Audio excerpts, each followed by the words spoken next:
on, guys? It's Reflex here, and man, this video was supposed to go up on Friday, but work was busy, and also this achievement was stupid.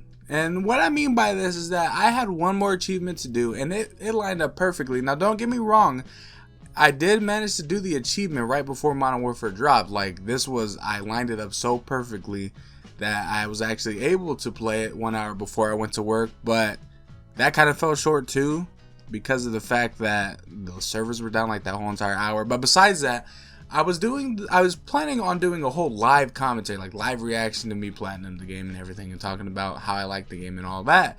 But it didn't work out that way, because this last achievement, which was the iridium, find all the iridium slabs or iridium writings, and it made it like it was just so glitchy for some reason, and I had to end up looking it up, and you guys will see me struggle in this. And the struggle, I was not the only one that went, that experienced this, and that was just for the sole reason that for some reason this achievement, this one alone, is like very, very buggy.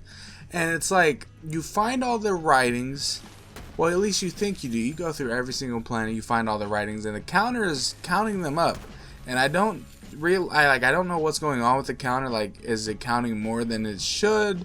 Is something going wrong? Like, is it maybe the legendary farming stuff when you go offline and online like multiple times? But regardless, I ended up having 34 out of 30 slabs found. So you'll see me in front of the last slab, which is in Tannis's office, or lab, I should say, not office. This ain't no goddamn little cubicle thing, but no. I was right in front of it. That's why I was like, okay, yeah, this is definitely the last one, because it didn't say inspect anymore. But I pressed it, and I pressed it, and I pressed it again. I'm like, wait, what? And then it went to inspect, and all of a sudden Zane's pretty much saying, like, I don't understand what's going on. Like, and I'm just like, wait, this is messing up. I don't know why it's doing this. So that confused me, and you'll see me struggle of like just thinking of ideas of maybe it messed up. Maybe something happened, and I was kind of worried, because I really thought, man, I'm literally going to be one achievement away from platinum in this game, and I can't even do that because it glitched. But you'll see me go in and out of this world and like just trying to figure out exactly why. But it got to the point where I was like, okay, I already found all the iridium slabs. I did like a whole bunch of grinding to try to find all of these without actually looking it up on YouTube, because that would have been the easy way.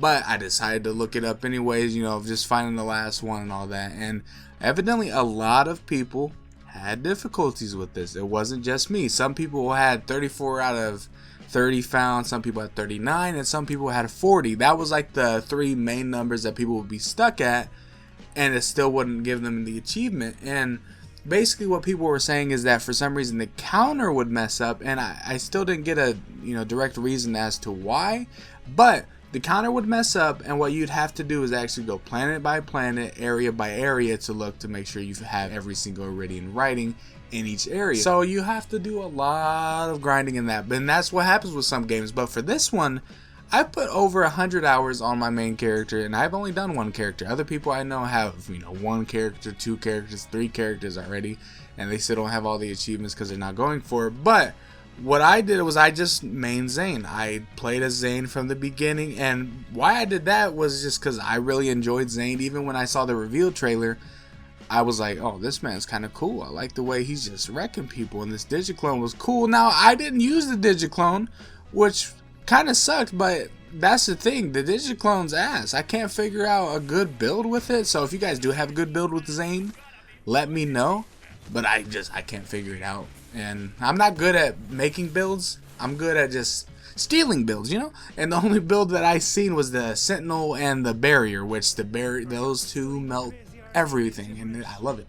I really do. And I put so much time on this, and the thing is, when you put over 100 hours on the game and achievement hunting and all that, sometimes, like at least for me, like Final Fantasy 15 for instance, when I 100% of that game, I legitimately 100% of the game, like there was some things that I did that you did not need to do, and I did it anyways, and it was a fun time, but it just felt like it was dragging because the combat was repetitive. You just felt like you weren't hitting anything, and just I still love the game, don't get me wrong, and I know it gets a lot of bad just kind of slander on it, but the thing is, like, I still liked it. Me personally, I loved it. But the same thing goes for Borderlands, is that I put a whole bunch of hours on this game, but the difference was this game was fun the whole entire time through. It didn't feel like a chore, nothing was dragging.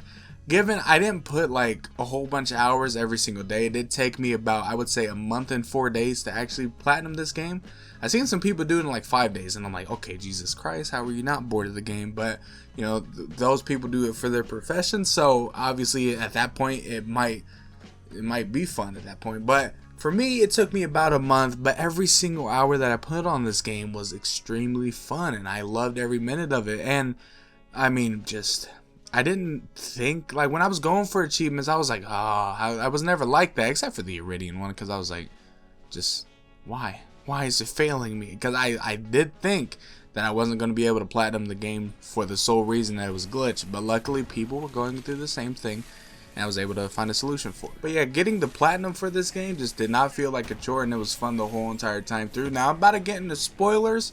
You can still probably see, I don't know when it's going to appear on the screen, because I'm just talking through it, so it'll probably appear near the end. But mute the video if you do not want to hear spoilers, which at this point I think everyone at least completed the game once, so you shouldn't hear anything that you haven't already, but just in case you have been warned.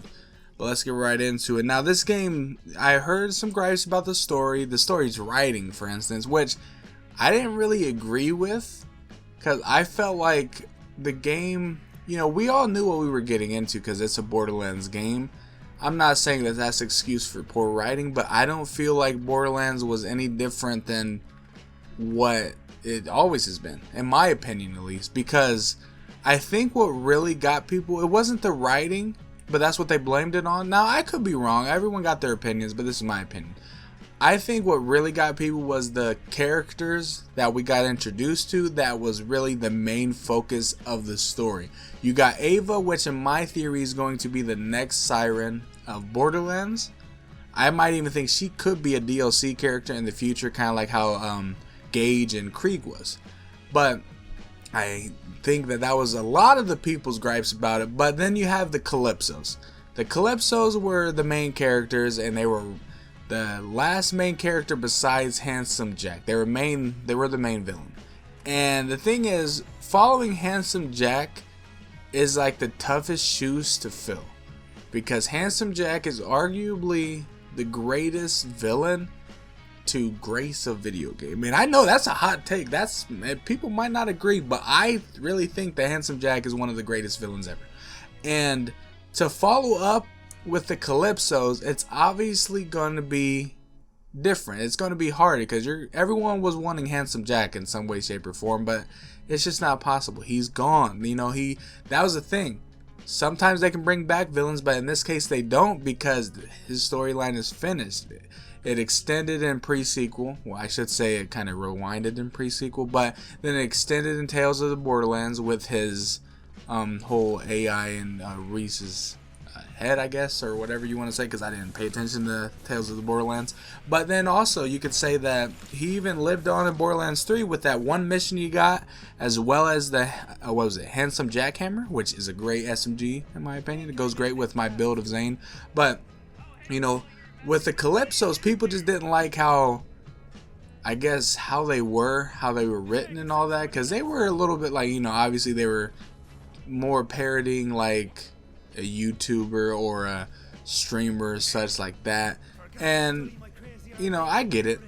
Sometimes that's going to be a hit or miss, and when you hit or miss with a main villain or even like a character that they're putting a lot of focus on, that's obviously going to draw a negative crowd, and that's what it did. And I've seen a lot of people really slander Tyreen, really slander Troy and Ava, and I get it. Ava did irk my nerves when Maya died, and I didn't like how they handled Maya's death. I didn't think it made any sense at all. Like, at all. I didn't get it in any way, shape, or form. But that doesn't mean it was Maya's fault. I mean, not Maya's fault. It was Ava's fault. But I didn't agree with everyone's hate on Ava so much. Like, I didn't find it, I don't know. I didn't understand it too much, because yeah, she was annoying. She was like a little brat and got Maya killed, and I think that's really where all the hate kind of originates from. People can say she's a bad character, but I didn't think she was as bad as people were saying. And if she ends up being a DLC character or an actual full-blown main playable character in the next game, I'd be fine with it. Now, I enjoyed Tyreen and Troy a lot. I didn't like Troy. I actually didn't like Troy. I agree with people that did not like Troy, but I liked Tyreen. I really did. I mean, I thought the voice acting was pretty cool, and especially coming from Gearbox themselves, like a voice actor came from there, just like how they did Claptrap, which, rest in peace, the old Claptrap voice actor. I noticed that as soon as it started, I was like, oh, this isn't the same, but it wasn't. I mean, it wasn't a detriment to the game, but I mean, I noticed. But, and you know, you hear the rumors about how they treat their staff and all of that, but regardless, I thought Tyreen and the person that voiced her did a wonderful job. I really did. I liked the character. I liked the villain. I mean, it didn't get annoying to me as much as for other people, and I enjoyed it all around. Now, one big gripe I did have about the game, and we'll get into the ending later because that was another thing that I've seen people talk about, but the biggest gripe that I have is the fact of the missing information regarding the characters. Like, they're not, like, they just kind of waltzed over everything as if Salvador, Axton, Gage, Fiona, you got, I'm trying to think, like Zed. Well, you kind of get an idea of him, but there's other characters too. But still, like, there is so many characters in this game alone. Like Athena, like obviously there is a planet called Athenas, but where is Athena? Like, that was what I think we're going to get in Borderlands 4. Like, the end of pre-sequel, that was what I thought we were going to get in Borderlands 3. And the fact that we didn't and got this was very confusing because it talked about gathering up so many Vault Hunters. But then you get into this game and it's like they subtracted more than they added, which is very confusing. Obviously, they're setting up a new story because if you get the last slab, it says, you know, you must not find the seventh. Obviously referring to the seventh siren, and that is cool. I'm glad they're setting up new story, but you know, it still confuses me why they chose this route. Like, I think they're really trying to set up that pre-sequel story in the best way possible, which makes sense because Typhon DeLeon's, like, his quote towards the game, like, I think it was like right before he died, he said, just like, don't stop being Vault Hunters or something like that. I don't remember off the top of my head, but it was pretty much kind of saying, like, don't let Vault Hunters die out and all that. And that kind of, in my mind, sets up Borderlands 4 because when that, what was it though? Who was that Iridium person anyways? Like, does anyone know her name? Like, actual, or their name? Because I don't think they actually have a gender. But regardless, it sets it up kind of because it is saying, like, don't let the Vault Hunters die out. You know, we're going to need them. Maybe Typhon DeLeon actually knew something even past it all, but being trapped in Necrotafeo, he probably just couldn't never get the word out. And it just became just kind of a second fiddle in his mind because of the whole Tyreen situation, which then makes sense of the route that they take instead of just making that whole storyline from where it took off at the end of the pre-sequel. You know, it makes more sense why they didn't do that. And I mean, I still wish they would have did the whole, you know, you need Vault Hunters, is going to be a great war, but it makes sense that they're setting it up, and I'd rather them set it up perfectly than rush into it and mess it up, because I'm pretty sure Borderlands 4 and this whole Great War will be the last Borderlands, and it'll be, what, in 5-6 years before we get Borderlands 4 probably. So they got enough time. They have the proper setups and everything. I do hope that in Borderlands 4, or even in DLCs for Borderlands 3, we get more information on certain characters. At least where they went, you know, just regarding information about them, because I don't like the lack of information. It didn't make sense. I don't like it. And then as for the ending, I did see people, like, get mad about the ending, like they didn't like it because Lilith died, and it's like, Lilith, I mean, I'm not gonna say, it's not confirmed whether she's dead or alive, but I don't believe she's dead. And I mean, there's really nothing pointing to her being dead, and all she did was just, I don't know how that happened. Like, the only person I've ever seen fly was Angel. I'd never actually seen Siren fly, so that kind of caught me off guard. Even Tannis for a second. You know, it kind of makes you forget that they can do that because they rarely do it. But when she started flying to the moon, I was like, hold on a minute, what's going on here? But you know, she went to the moon and she's lighting the path and stopping the whole Pandora's Vault from opening and all that jazz. And I mean, not Pandora's Vault from opening, but rather it getting destroyed, because that's what was happening. Pandora was still getting ripped apart. She stopped that from happening. She's pretty much the guardian of Pandora in my eyes. But before she does all that, you know, she's going up to the moon, and Tannis is like, it could kill her, and then Ava says she knows. But the thing is, Tannis says it could kill her. Could doesn't mean will. So she's obviously not completely dead, I don't think, or it's not a for sure thing like, oh, she's gonna die if she goes up there. Like, no, that was never a thing. And even in the credits, you could see, like, a lot of them just feel like she's still alive. Some of them, I mean, Tannis looks like she got a whole full-blown plan and evidence, like, we can find her. So, maybe in DLC, maybe the next planet we'll go to is Elphys or something, like something crazy like that. If that's is that the name of the moon? Is that what it is? Or maybe it's not. I don't know. The lore, it's so much. But nonetheless, I did enjoy the game. The story was amazing in my eyes. I mean, I really did like it. It's my favorite Borderlands. It's really up there. It's like slightly above Borderlands 2, but obviously if you include all the DLCs from Borderlands 2, like if you take it as a whole, then Borderlands 2 edges it out a little bit, but we're at the beginning of Borderlands 3. We're not even close to the end. So, I mean, all the DLCs, you add all those, you add everything else, like these events that they're going to add and all that, it will surpass it as my favorite, and I think it will surpass as everyone's favorite, because a lot of people has liked it. I still think it's going to be Game of the Year, and I mean, it was just a fun time. And as you guys could probably see on your screen, maybe right now, I'm just saying it like that because I need an editing spot, so I had to be loud. But I do get the achievement right here, platinum the game, and I mean, it was just a fun 100%, and I think it was easy. I really do believe it was an easy 100% to get to, because you almost get at least 60% through just playing the game normal.